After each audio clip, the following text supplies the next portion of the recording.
Oke, selamat datang pada Zoom kita pada hari ini.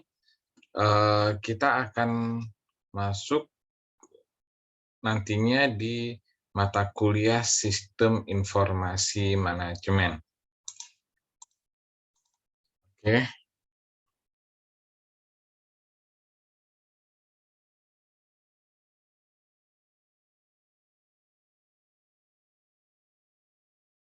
selamat malam semuanya.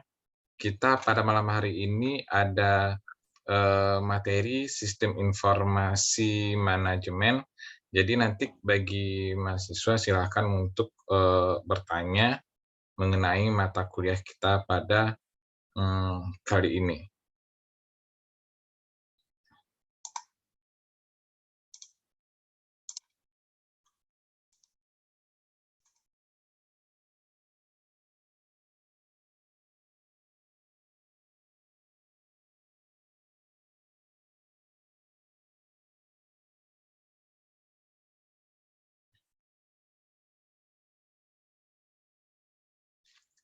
Oke, rekan-rekan sekalian, kita akan masuk di materi Sistem Informasi Manajemen, ya. Pada pertemuan ini kita akan mempelajari apa itu sistem, apa itu informasi, dan apa itu manajemen, dan apa itu sistem informasi manajemen. Nah, pertama, di sini kita akan masuk mengenai apa sih itu yang dikatakan dengan sistem. Nah, kalau menurut dari data kita di modul ini, sistem itu adalah definisinya sekumpulan unsur atau elemen yang saling berkaitan dan saling mempengaruhi dalam melakukan kegiatan bersama untuk mencapai suatu tujuan. Suatu jaringan kerja dari prosedur-prosedur yang saling berhubungan, berkumpul bersama-sama untuk melakukan suatu kegiatan atau untuk menyelesaikan suatu sasaran tertentu. Nah, kalau menurut dari rekan-rekan sendiri, sistem itu apa?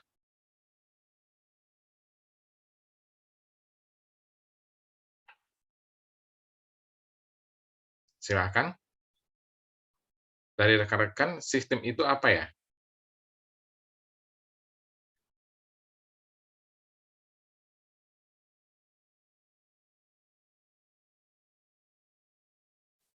Ayo, nggak apa? Silakan, Sandro, Bapak Hartono, Aini, silakan berpendapat apa itu dikatakan dengan sistem.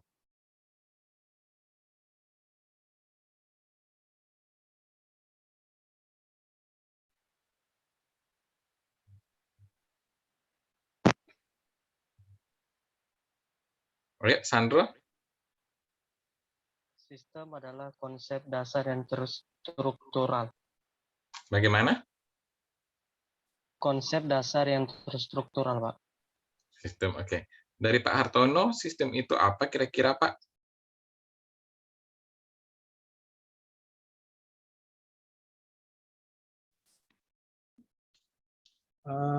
Oke.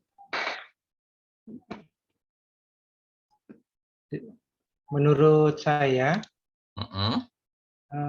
sebentar Pak, itu sistem itu suatu kumpulan atau himpunan dari suatu unsur atau komponen yang variabel lah, yang terorganisasi dan saling berkaitan. Oke. Intinya yang saling berintegrasi, yang saling terintegrasi, ya, dia memiliki hubungan gitu. Nah, itu yang dikatakan dengan sistem. Lalu kita masuk ke karakteristik sistem. Karakteristik sistem, pertama ada komponen, batas sistem, lingkungan luar, penghubung, masukan, pengolah, keluaran, serta sasaran atau tujuan. Nah, jadi bagian-bagian inilah pendukungnya. Bagian-bagian inilah karakteristiknya terhadap dari suatu sistem. Dia harus ada komponennya, makanya tadi kan ada komponen. ada elemen dalam pengertiannya.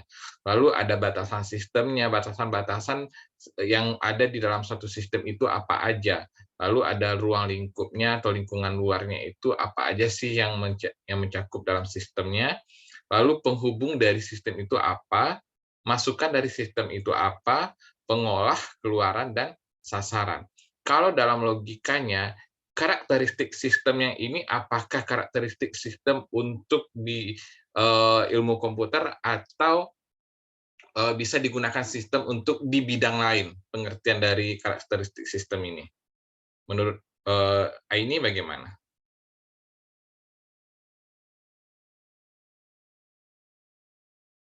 Menurut Sandro?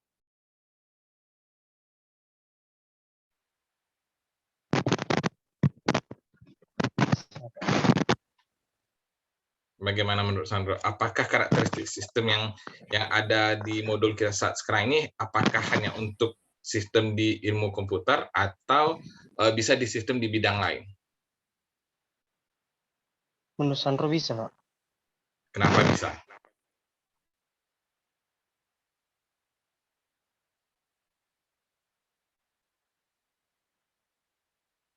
Kenapa bisanya?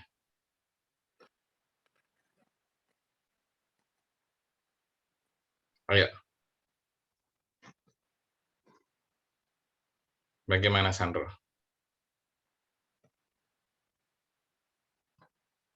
Dia logikanya gini.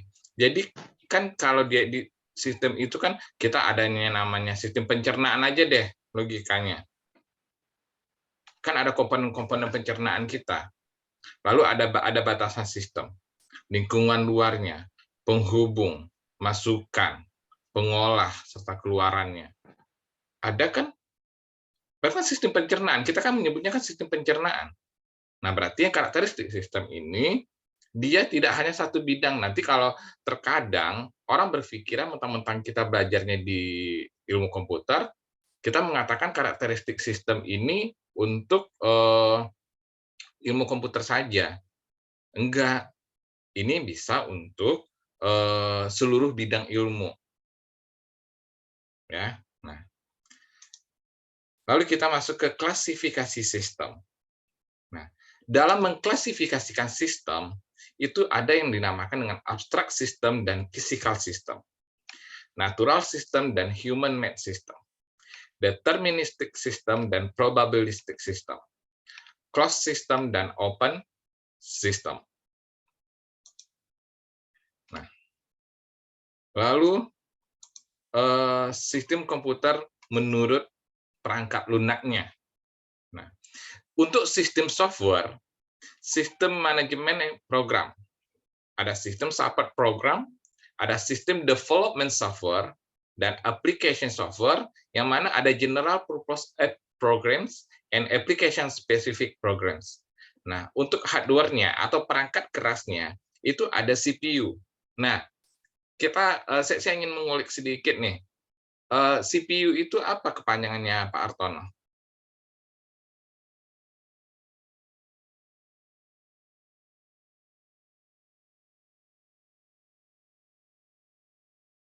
Apa, Halo Pak? ya, Pak. CPU itu apa kepanjangannya? CPU itu Central Processing Unit, Pak. Itu menurut saya, Pak. Memang benar, Central Processing Unit. Dia adalah otak dari komputernya kita.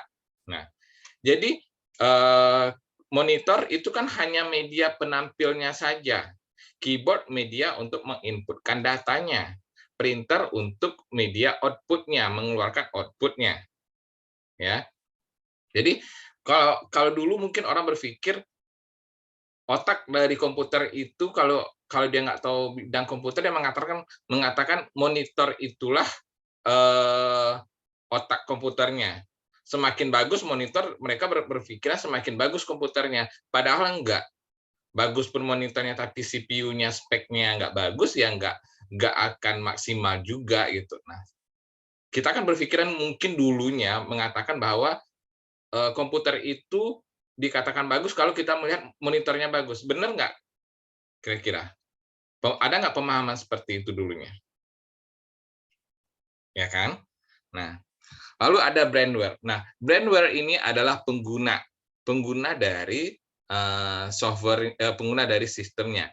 Ada yang disebut dengan database, administrator, sistem analis, programmer, dan operator.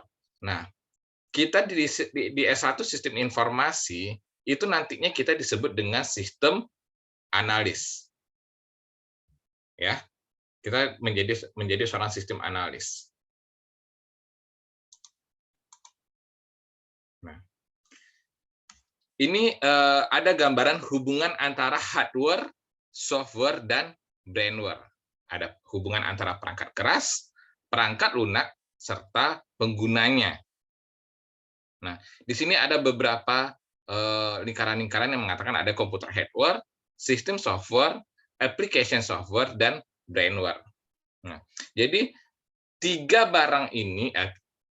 kaitan ini itu saling berhubungan. Ada hardware, tetapi tidak ada software, dan ada brandware, itu tidak bisa berjalan. Ya, hilang saja salah satunya itu nggak bisa berjalan. Walaupun orang mengatakan pada zaman saat sekarang ini yang bermain komputer semuanya. Ya nggak mungkin juga. Emang komputer itu nggak ada matinya. Dia akan hidup selama 1 tahun komputer itu. Pasti ada perbaikan kan komputernya, sistemnya. Nah, jadi tanpa adanya brandware, secanggih apapun dibikin sistemnya, kalau brandware nggak ada, ya nggak bisa. Karena apa? Untuk on dan meng-off-kannya itu harus brandware.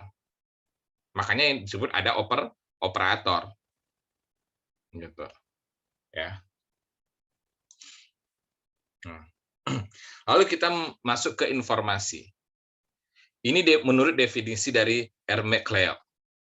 Informasi adalah data yang diolah menjadi bentuk yang memiliki arti bagi si penerima dan bermanfaat bagi pengambilan keputusan saat ini atau mendatang. Nah, jenis informasi sendiri ada informasi yang berbentuk formal dan ada yang berbentuk informal. Berarti kalau jenis informasi itu formal berarti dia resmi. Informal berarti dia tidak resmi. Nah, ya kalau yang informasi yang formal itu adalah kalau kita melihat dari televisi, ya berita-berita yang ada di misalkan di Liputan 6 di SCTV, itu berarti beritanya berita yang formal. Kalau berita yang informal adalah berita di siaran gosip, nah, itu informal gitu, ya kan? Nah, ciri-ciri informasi. Dia harus terbaru, tepat waktu, relevan, konsisten, dan penyajian dalam bentuk yang sederhana. Ingat, informasi harus kita berikan yang up to date. Ya, karena orang membutuhkan data itu untuk pada saat tersebut. Kalau kita memberikan data yang tidak up to date atau tidak terbaru, maka orang akan sia-sia gitu. Contoh, ada yang bisa ngasih contoh nggak informasi yang terbaru itu contohnya untuk saat sekarang ini, di zaman saat sekarang ini, ada yang bisa mengasih contoh nggak?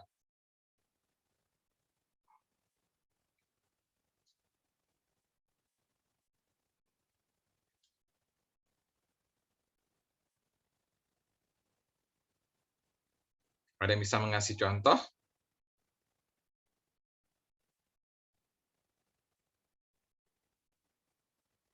Ayo, jangan diam aja gitu.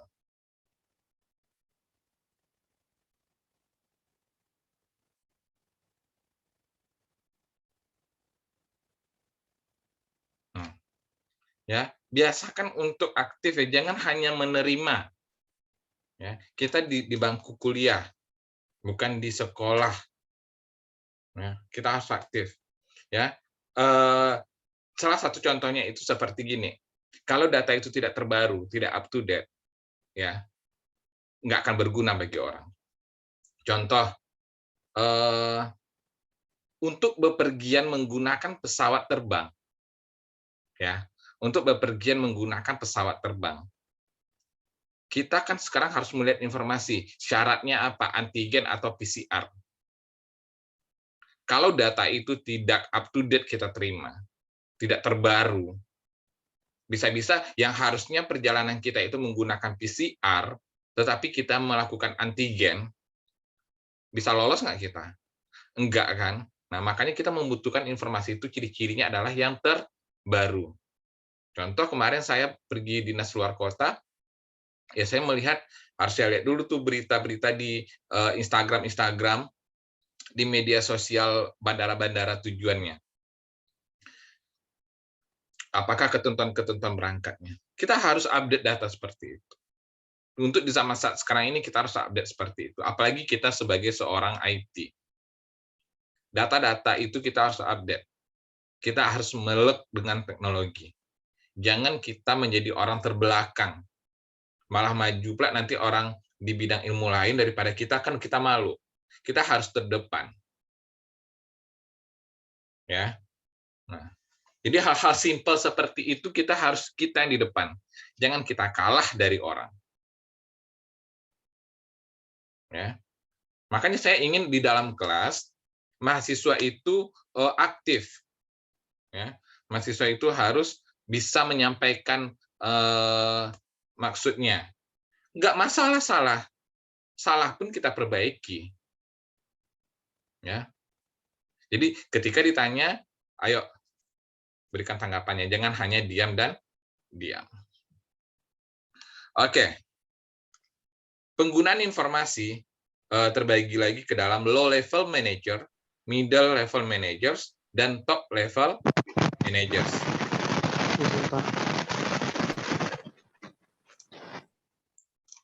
Oke.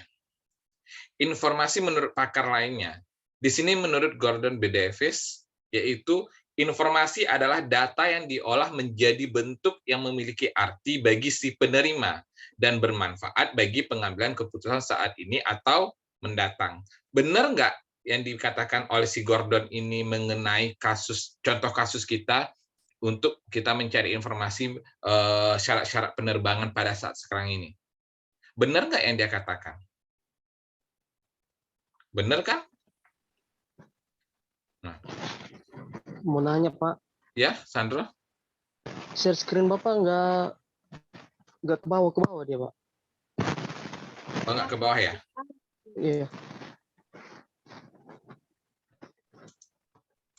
Ini udah ke bawah? Di HP nggak kelihatan dia, Pak. Hanya halaman 1. Kelihatan, Pak. Cuman kelihatan yang tulisan sistem informasi manajemen terus sama daftar pustaka, Pak. Oke. Kita lanjut aja dulu ya. Dengarkan aja saya itunya dulu. Ya.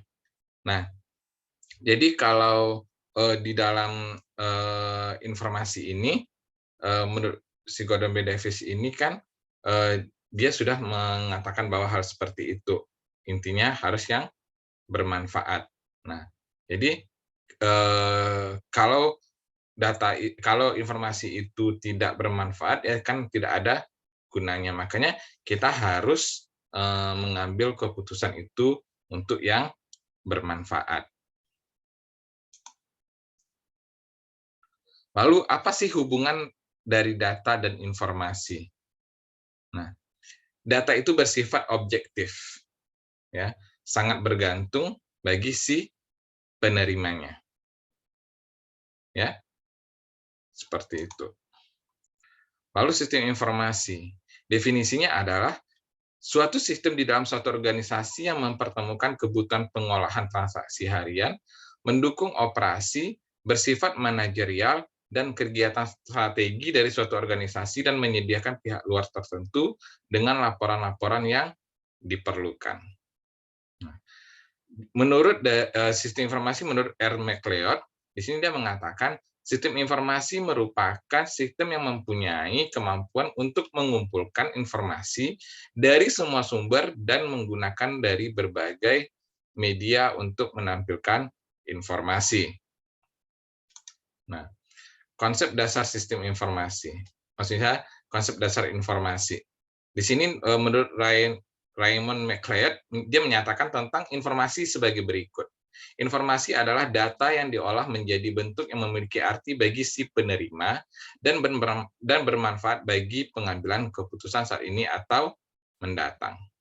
Dan ingat, jenis-jenis informasi itu dia ada tadi formal dan ada informal. Serta ciri-ciri informasi itu ada yang terbaru, tepat waktu, relevan, konsisten, serta penyajian dalam bentuk yang sederhana, dan penggunaan informasi itu ada dalam bentuk low level manager, middle level manager, dan top level manager.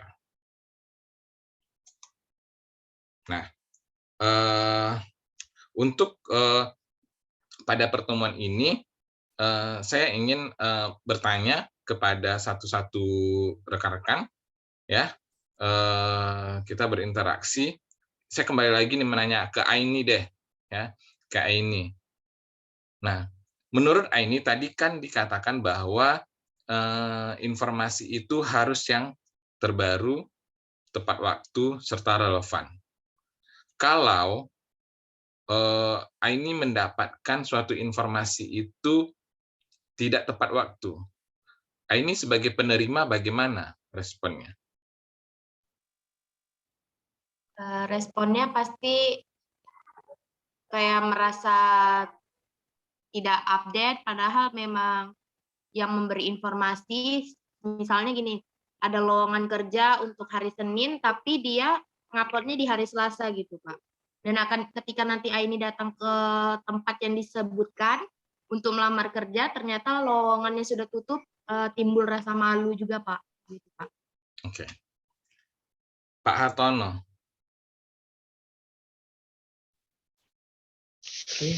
Oke, menurut saya ketika kita mendapat informasi tidak up to date, hal yang pertama adalah kita tidak bisa menerima hal itu secara 100%. Lebih baik kita lakukan verifikasi.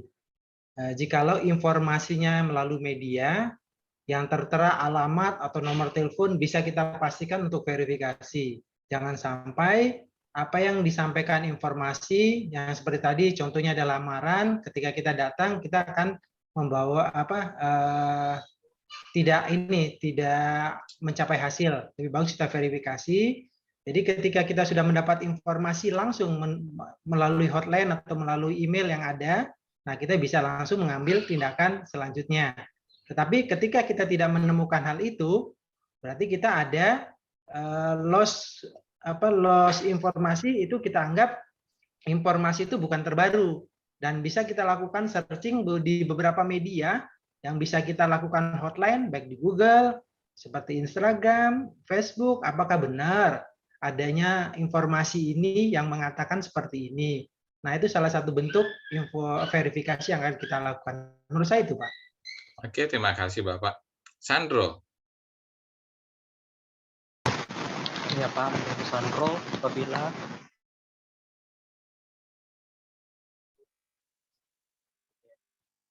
Bagaimana Sandro? informasi tidak datang tepat waktu, maka penerima tidak merasakan informasi itu tidak tepat waktu. Jadi sebagai penerima kita harus bertanya kembali pada orang yang memberikan informasi supaya jelaskan lebih detail kembali.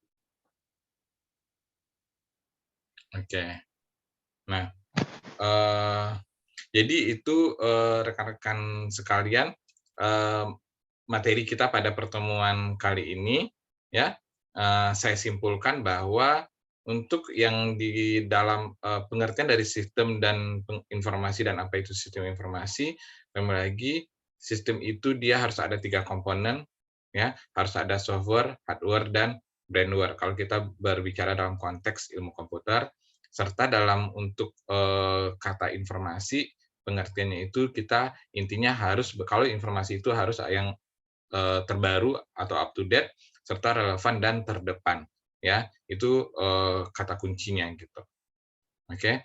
Nah, untuk tugasnya pada pertemuan kali ini, silakan rekan-rekan mencari suatu data, maksud saya suatu informasi yang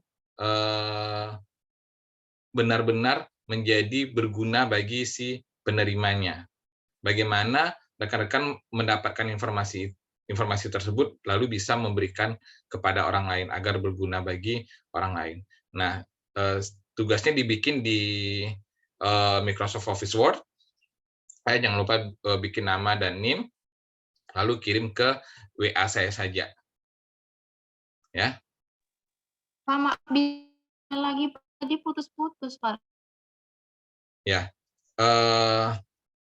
Cari suatu, ya. Jelas suara Bapak? Jelas, Pak, udah jelas. Ya. Cari suatu informasi, terserah itu informasi apa, tapi berikan informasi tersebut nanti intinya kepada orang, agar informasi itu berguna bagi orang tersebut. Bagaimana cara rekan-rekan nanti menyajikannya itu kembali lagi kepada rekan-rekan. Tulis di Microsoft, ketik di Microsoft Office Word, nanti tugasnya dikirim ke WA saya di WA Group. Oke? Nah, ada yang ingin ditanyakan dari pertemuan kita pada hari ini? Maaf Pak, tambahan. Untuk tugas kali ini, malam ini, yang berguna bagi orang ini berkaitan sama komputer atau hal-hal yang lain? Boleh berkaitan dengan komputer, boleh berkaitan yang tidak dengan komputer, tapi lebih bagus yang berkaitan dengan komputer. Oke, baik Pak. Terima kasih. Oke, rekan-rekan, ada lagi? Kalau tidak ada yang ingin ditanyakan lagi, saya akhiri pertemuan pada malam hari ini. Terima kasih atas perhatiannya dan sampai jumpa pada pertemuan selanjutnya. Selamat malam.